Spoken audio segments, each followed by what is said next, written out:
तो रेडी है। Hello students, मैं हूँ राहुल रंजन, आपका मैथ्स टीचर। अभी हम लोग स्टार्ट करने जा रहे हैं class 9th NCERT chapter 1 mathematics. Mathematics तभी तक टफ है जब तक आप इसको समझ नहीं पाते, ठीक है। जो चीज़ें हैं अगर आप वो समझ गए, कुछ करना नहीं है, सिर्फ समझना। अगर चीज़ें आप समझ गए हैं तो मैथ्स से इजी सब्जेक्ट दुनिया में कोई नहीं है, ठीक है। तो हम लोग स्टार्ट करेंगे सबसे पहले चैप्टर 1 एनसीईआरटी क्लास 9, ठीक है।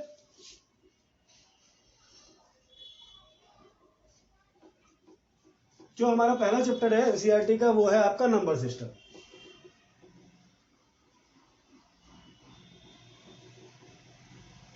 नंबर तो आप लोग सब जो जानते होंगे कि नंबर क्या होता है। 1 2 3 4 5 6 7 8 9 10 जहाँ तक आप जानते हैं उसको इन्फिनिटी तक बोला जाता है। और इन्फिनिटी मतलब हुआ कि उसका कोई गिनती नहीं है, अनगिनत है नंबर्स, ठीक है। लेकिन नंबर सिस्टम में फिर हम लोग क्या पढ़ेंगे? नंबर सिस्टम हम ये पढ़ेंगे कि नंबर को हम लोग कितने वैरायटी में, कितने टाइप्स में एक्सप्लेन कर सकते हैं, कितने वैरायटी में हम लोग जान सकते हैं, ठीक है। तो एज पर आवर बुक, ठीक है, जैसे किताबों में हमारे बताया गया तो हम किताब के थ्रू ही चलेंगे। हमारे किताब में सबसे पहले बताया गया है कि उसको समझने के लिए सबसे पहले आप एक काम कीजिए कि एक लाइन ड्रॉ कर लीजिए, ठीक है। और इसको हम लोग बोल रहे हैं नंबर लाइन, ठीक है। नंबर लाइन इसलिए बोल रहे हैं क्योंकि इसी पे हम नंबर को डिनोट करेंगे, ठीक है।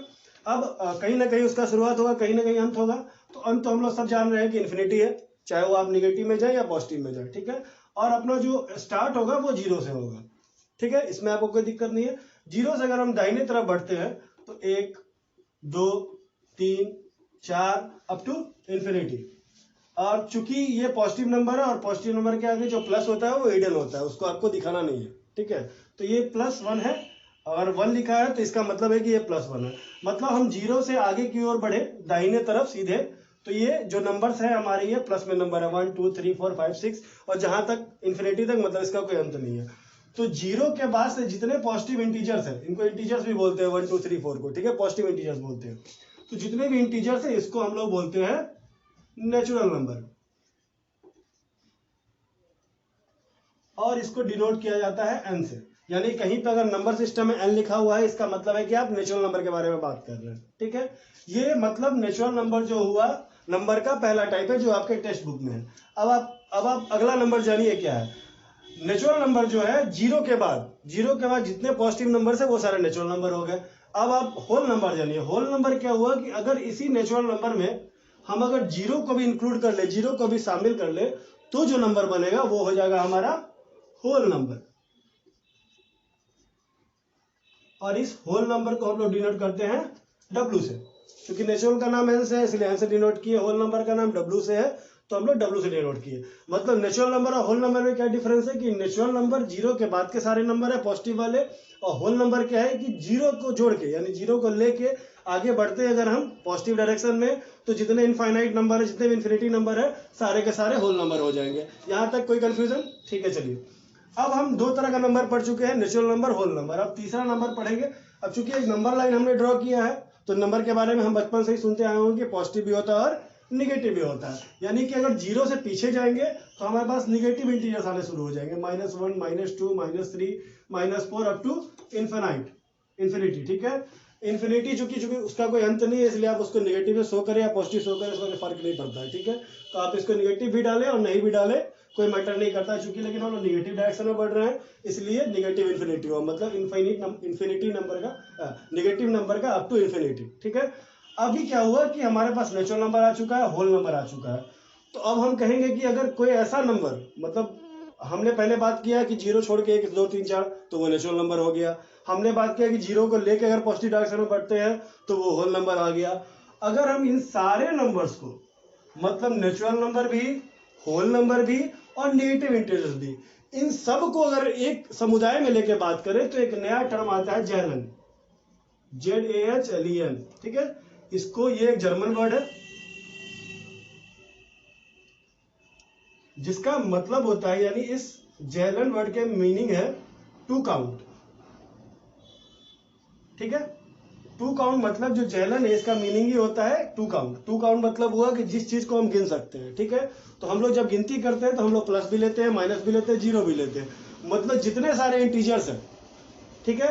फ्रैक्शन को छोड़ के, याद रखिएगा, फ्रैक्शन को छोड़ के जितने भी सारे इंटीजर्स है उसको अगर एक बकेट में हम रखेंगे, एक जगह कलेक्ट करके रखेंगे, जिसमें नेचुरल नंबर भी आ गए, आपके होल नंबर भी आ गए और निगेटिव इंटीजर्स भी आ गए, तो ये सारा कलेक्शन हमारा एक नया टर्म नंबर सिस्टम में डिफाइन करेगा, जिसका नाम होगा जैलन, जिसका मतलब होता है टू काउंट, जिस चीज को हम काउंट कर सकते हैं, और इसको डिनोट करते हैं हम, जैसा आप जान रहे हैं कि नेचुरल नंबर को एन से डिनोट किए, होल नंबर को डब्ल्यू से डिनोट किए, वैसे ही हम जैलन को डिनोट करेंगे जेड से।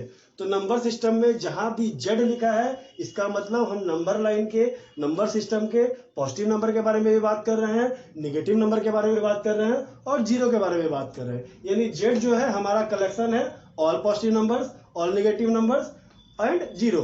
बट सिर्फ इसमें एक टर्म नहीं आएगा, फ्रैक्शन, यानी कि फ्रैक्शन या डिवीजन, जो जैसे 2/3 लिखते हैं, 4/5 लिखते हैं, वो सिर्फ इस जेड का पार्ट नहीं है। बाकी सारे पॉजिटिव नंबर्स, सारे नेगेटिव नंबर्स मतलब इंटीजर्स, सारे पॉजिटिव इंटीजर्स, सारे नेगेटिव इंटीजर्स और जीरो, इन तीनों को अगर एक बकेट में रख देंगे, एक बैग में रख देंगे, तो जो कलेक्शन बनेगा उसका जो नाम देंगे हम वो जैलन देंगे, और इसको हम लोग डिनोट करते हैं जेड से। यहां तक समझने में कोई दिक्कत आपको नहीं होनी चाहिए।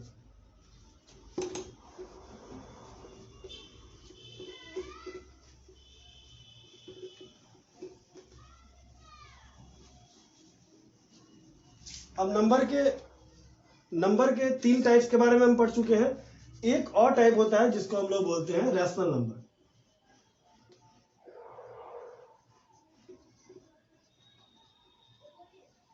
ठीक है, इसको डिनोट करते हैं एज यूजुअल आर से, या जनरली स्मॉल आर से भी डिनोट कर सकते हैं। ठीक है, अब रैशनल नंबर क्या है? ठीक है, रैशनल नंबर उस टाइप का नंबर है, वैसे नंबर है जिनको हम p/q के फॉर्म में इंडिकेट कर सकते हैं। मतलब कोई भी नंबर को अगर p/q मतलब समथिंग बाई समथिंग के रूप में अगर हम इंडिकेट कर सकते हैं, डिनोट कर सकते हैं, तो वैसे नंबर्स को हम रैशनल नंबर कहेंगे।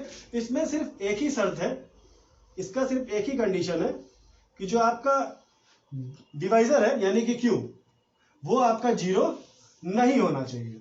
आप पूछेंगे कि क्यों नहीं होना चाहिए? क्योंकि हम लोग, अगर आप जानते हो तो अच्छी बात, और ना जानते हो तो जान लीजिए कि कोई भी किसी भी नंबर को अगर हम जीरो से डिवाइड करते हैं तो उसकी सिर्फ और सिर्फ एक वैल्यू होती है इन्फिनिटी। तो जैसे ही हमने q को जीरो कर दिया तो उसके ऊपर आप कोई सा भी इंटीजर डालें, उसके वैल्यू क्या हो जाएगी? इन्फिनिटी। तो ये फिर अलग ही चीज हो जाएगा, ये मतलब आपका कोई नंबर नहीं होगा, वो अलग टर्म हो गया, वो इन्फिनिटी हो गया, जो अनगिनत है, जिसका कोई काउंट नहीं है, फिर वो नंबर सिस्टम के बाहर की चीज हो गई। ठीक है, वो आप डिफाइन नहीं कर सकते तो वो कितने हो गए, तो जिसको काउंट नहीं कर सकते फिर वो नंबर सिस्टम में नहीं आएगा। ठीक है, तो हमारा रैशनल नंबर का डेफिनेशन ये हुआ कि कोई भी एक ऐसा नंबर जिसको हम लोग p/q यानी समथिंग बाई समथिंग के रूप में लिख सकते हो, और कंडीशन शर्त सिर्फ एक ही है कि आपका जो डिवाइजर है वो जीरो नहीं होना चाहिए। तो ऐसे नंबर्स को हम क्या कहेंगे? Rational number. ठीक है, तो आप एग्जांपल ले लीजिए रैशनल नंबर का। अगर आप 2 लिखते हैं तो इसको आप 2/1 लिख सकते हैं। ठीक है, अगर आप 9 लिखते हैं तो इसको आप 9/1 लिख सकते हैं। ठीक है, और आप ये एक एग्जांपल हो गया क्योंकि 2 भी एक रैशनल नंबर है, क्योंकि 2 को 2/1 लिख सकते हैं, और 1 यानी कि q यानी हमारा डिवाइजर जो है वो जीरो नहीं है। ठीक है, ऐसे ही 5/7 है, इसमें 5 हमारा क्या हुआ? एज पर डिफिनेशन p हुआ, और 7 क्या हो गया? हमारा q हुआ। आप गौर करेंगे कि p/q के फॉर्म में ये लिखा हुआ है, लेकिन यहाँ पे q जीरो नहीं है, यानी कि 5/7 इज अ रैशनल नंबर। ठीक है, रैशनल नंबर तक हमने पढ़ लिया। अब देखिए एक चीज और है कि रैशनल नंबर को जब हम नंबर लाइन पे डिफाइन करेंगे, रैशनल नंबर समझ गए, p/q के रूप में किसी भी नंबर को अगर आप लिख सकते हैं, p/q के रूप में आप किसी भी नंबर को लिख सकते हैं, और जहां आपका q यानी कि डिवाइजर जीरो ना हो, तो ये आपका रैशनल नंबर हुआ। अब चलिए रैशनल नंबर के टाइप्स के बारे में जब आप जानेंगे, तो रैशनल नंबर के जब टाइप्स के बारे में आप जानेंगे, तो जैसे कि 1/2 है, ये एक रैशनल नंबर है क्योंकि q आपका जीरो नहीं है। इसको हम लोग अगर सपोज कीजिए हम ऊपर नीचे दोनों 2 से मल्टीप्लाई कर देते हैं, तो क्या होगा? 2 1 जा 2 और 2 2 जा 4, ये भी एक रैशनल नंबर है। ठीक है, लेकिन ये 2/4 भी एक रैशनल नंबर है, लेकिन इसकी फाइनल वैल्यू क्या होगी? 1/2। अब इस 1/2 को अगर हम मल्टीप्लाई कर देते हैं सपोज कीजिए 6 से, ऊपर नीचे दोनों, तो वैल्यू क्या आ जाएगी? 6/12। इट्स ऑल्सो रैशनल नंबर, ये भी एक रैशनल नंबर है, लेकिन इसकी फाइनल वैल्यू क्या होगी? 2। तो ये 6/12 जो है या 2/4 जो है, ठीक है, ये एक्चुअल में 1/2 ही है। ठीक है, आप कहेंगे एक्चुअल में 1/2 है, क्या मतलब ये हुआ कि हमारा जो रैशनल नंबर है वो एग्जैक्टली 1/2 है, लेकिन उसका ये एक इक्विवेलेंट फॉर्म है।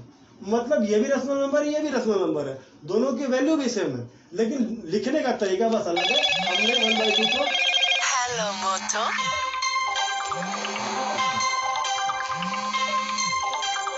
हमने 1/2 को अलग तरीके से लिख दिया है, 2/4, 6/12, और भी आप लिख सकते हैं, जैसे कि 24/48। hello moto, ठीक है, ये 24/48 को भी आप जब फाइनल सॉल्व करेंगे तो ये 1/2 ही बचेगा। तो ये मैं आपको इसलिए समझाने की कोशिश कर रहा हूँ कि रेशनल नंबर और इक्विवेलेंट रेशनल नंबर में क्या अंतर है। तो ये जो है एग्जैक्ट रेशनल नंबर है, और इसका इक्विवेलेंट कौन हुआ, 2/4, 6/12, 24/48, ये सारे हो गए इसके इक्विवेलेंट रेशनल नंबर। ठीक है, तो इक्विवेलेंट रेशनल नंबर और रेशनल नंबर में क्या अंतर है। अब देखिए, जब हम नंबर लाइन पे रेशनल नंबर को रिप्रेजेंट करने की बात करेंगे तो इस बात को ध्यान में रखना होगा hello आपको। moto, इस बात को आपको ध्यान में रखना होगा कि जब हम रेशनल नंबर को नंबर लाइन पर रिप्रेजेंट करने की बात करेंगे तो हम इक्विवेलेंट नंबर नहीं लेंगे, जो उसका फाइनल है। फाइनल मतलब कैसे पकड़िए कि फाइनल कौन है। तो नंबर लाइन पे गौर से सुनिएगा इस बात को, नंबर लाइन पे हम सिर्फ उसी रेशनल नंबर को रिप्रेजेंट कर सकते हैं जिसमें पी और क्यू का फैक्टर जो है, कॉमन फैक्टर 1 होना चाहिए। जैसे आप यहां देखेंगे 24/48। अब ये क्या है कि ये 4 से भी कटेगा, 4 12 × 48, ये 4 से दोनों कट जाएगा, तो इसका कॉमन फैक्टर 4 हो गया। हमने क्या कहा कि जब नंबर लाइन पे हम रेशनल नंबर को रिप्रेजेंट कर रहे हैं तो हमारा कॉमन फैक्टर 1 होना चाहिए। ठीक है, इसका कॉमन फैक्टर 1 नहीं है, 4 है। एक और हो सकता है, 24/48 है, तो आप 6×48, 6×24, फिर इसका कॉमन फैक्टर क्या हो गया, 6 हो गया। तो जैसे ही कॉमन फैक्टर 1 नहीं है तो उसको हम नंबर लाइन पर रिप्रेजेंट नहीं करेंगे। जब हम, मतलब शॉर्टकट में आप ये समझिए कि जब हम रेशनल नंबर को नंबर लाइन पर रिप्रेजेंट करने की बात कर रहे हैं तो वही नंबर हम रिप्रेजेंट करेंगे जिसमें कॉमन फैक्टर 1 हो। मतलब वो दो नंबर पी और क्यू, जैसा हमने पीछे बताया था कि पी वाई क्यू के फॉर्म में लिख सकते हैं, तो वो दोनों नंबर जो पी वाई क्यू के रूप में लिख रहे हैं उसमें पी और क्यू का कॉमन फैक्टर 1 होना चाहिए। तो जब नंबर लाइन पे अगर हम 24, हमको कहा गया है कि 24/48, 24/48 को नंबर सिस्टम में दिखाना है, तो हम आगे बढ़ के ऐसा नहीं है कि 24/48 दिखाएंगे, या -8/16 है तो ये -1/2 होगा। ठीक है, तो कहेगा अगर आपको -8/16 को नंबर लाइन पे दिखाना है तो आप इधर आगे आके 8 और 16 नहीं ढूंढेंगे, आप इसको मेन वैल्यू में कन्वर्ट करेंगे। मतलब main value in the sense कि जिसका कॉमन फैक्टर 1 होना चाहिए। जब ये कॉमन फैक्टर 1 के फॉर्म में आ जाएगा तो आप इसको, जैसे कि 1 -1 है और ये 0 है अपना, तो -1/2 इसमें बीच में कहीं आएगा। ठीक है, तो ये